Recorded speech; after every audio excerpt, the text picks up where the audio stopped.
El artículo 61 establece que la duración máxima de la jornada laboral son 8 horas diurnas, 7 horas nocturnas y 7.5 horas en jornada mixta. El artículo 62 habla de la fijación de la jornada que debe respetar lo dispuesto en el artículo 5, fracción 3. El artículo 63 habla que durante la jornada se considera un descanso mínimo de 30 minutos. El artículo 64 habla si el trabajador no puede salir durante las horas de descanso o comida, tiene ese tiempo y se considera en la jornada efectiva. El artículo 65 habla que la jornada puede prolongarse en casos de siniestro o riesgo inminente para salvaguardar vidas a la empresa. El artículo 66 habla que la prolongación por circunstancias extraordinarias no excederá de 3 horas diarias ni 3 veces por semana. El artículo 67 habla que el trabajo en horas extras o prolongadas se pagará el doble del salario normal. El artículo 68 habla de que limita la prolongación del trabajo y obliga al pago doble por horas que exceden las 9 horas semanales, además de sanciones. El artículo 69 habla que por cada 6 días de trabajo se concederá al menos un día de descanso por salario completo. El artículo 70 habla que en trabajos continuos, patrones y trabajadores acordarán los días de descanso semanal. El artículo 71 habla que el día de descanso semanal sea el domingo. El artículo 72 habla que los trabajadores que presten servicios en domingo o trabajen a diferentes patrones durante la semana tienen derecho a un pago proporcional por días de descanso no disfrutados. El artículo 73 habla que los días de descanso no pueden ser obligados a trabajar, si lo hacen se pagará el doble por el servicio. El artículo 74 habla que los días de descanso obligatorio incluyen fechas como el 1 de enero, 5 de febrero, 21 de marzo, 1 de mayo, 16 de septiembre, 20 de noviembre y otros relacionados con la ley electoral y con cambios en años bisiestos. El artículo 75 habla que en estos días trabajadores y patrones determinarán quiénes trabajan y si no hay acuerdo decidirá el tribunal. El artículo 76 habla que los trabajadores con más de un año de antigüedad tienen derecho al menos a 12 días de vacaciones, aumentando 2 días por cada año subsente y en periodos mayores después del sexto año. El artículo 77 habla que los trabajadores con vacaciones tienen derecho a una prima no menor al 25% de su salario durante este periodo. El artículo 78 habla que el periodo de vacaciones puede distribuirse según la preferencia del trabajador. El artículo 79 habla que las vacaciones no pueden ser compensadas con dinero y si la relación termina se paga proporcionalmente. El artículo 80 habla que se concede una prima adicional del 25% durante las vacaciones. El artículo 81 habla que las vacaciones se otorgarán en un plazo de 6 meses después de un año de trabajo y se entregarán constancia de antigüedad y periodo vacacional correspondiente.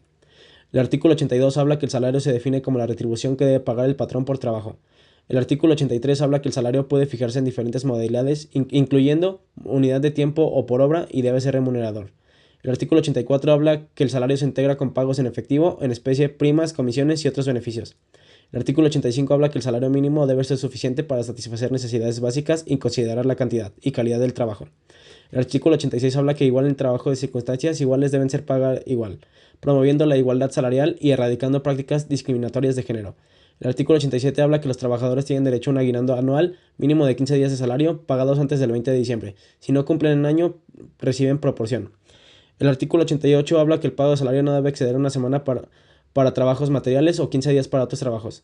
El artículo 89 habla que para calcular indemnizaciones se toma como base el salario del día que surge el derecho, incluyendo prestaciones en caso de salario variable. El promedio es de los últimos 30 días trabajados se considerará. El artículo 90 define el salario mínimo como la cantidad menor que debe recibir en efectivo una persona trabajadora por una jornada suficiente para cubrir necesidades básicas de una familia. El artículo 91 habla que el salario mínimo será establecido y revisado por la Comisión Nacional de los Salarios Mínimos. El artículo 92 habla de las leyes, reglamentos y normativas deben respetarse y garantizar el salario mínimo. El artículo 93 habla que en caso de incumplimiento por parte del patrón, el trabajador puede acudir a las autoridades laborales para reclamar la protección de su salario mínimo. El artículo 94 habla que la ley protege al trabajador contra rechazos de la contratación o despidos por exigir cumplimiento del salario mínimo. El artículo 95 habla de las sanciones por incumplimiento en el pago del salario mínimo. El artículo 96 habla de los patrones paguen cantidades inferiores al salario mínimo o que incumplan sus obligaciones estén sujetos a sanciones y multas. El artículo 97 habla que solo en casos específicos y autorizados los patrones podrán realizar descuentos de los salarios en los límites de condiciones de la vida que establece. El artículo 98 habla de los descuentos autorizados que incluyen cotizaciones de seguridad social, pensiones, cuotas sindicales y otros previstos en la ley y convenio colectivo. El artículo 99 habla que es prohibido que se hagan descuentos en el salario por conceptos no autorizados por la ley o convenios. El artículo 100 habla que los salarios deben pagarse en moneda de curso legal y en el lugar de trabajo, día y horas pactados. El artículo 101 habla que el patrón debe entregar un recibo de pago por detalle en salarios y descuentos. El artículo 102 habla que los trabajadores no tienen derecho a recibir pagos íntegros y en tiempo y conforme a los acuerdos. El artículo 103 habla que en caso de terminación de la relación laboral, el trabajador tiene derecho a recibir la parte proporcional de salario, primas, aguinaldo y prestaciones.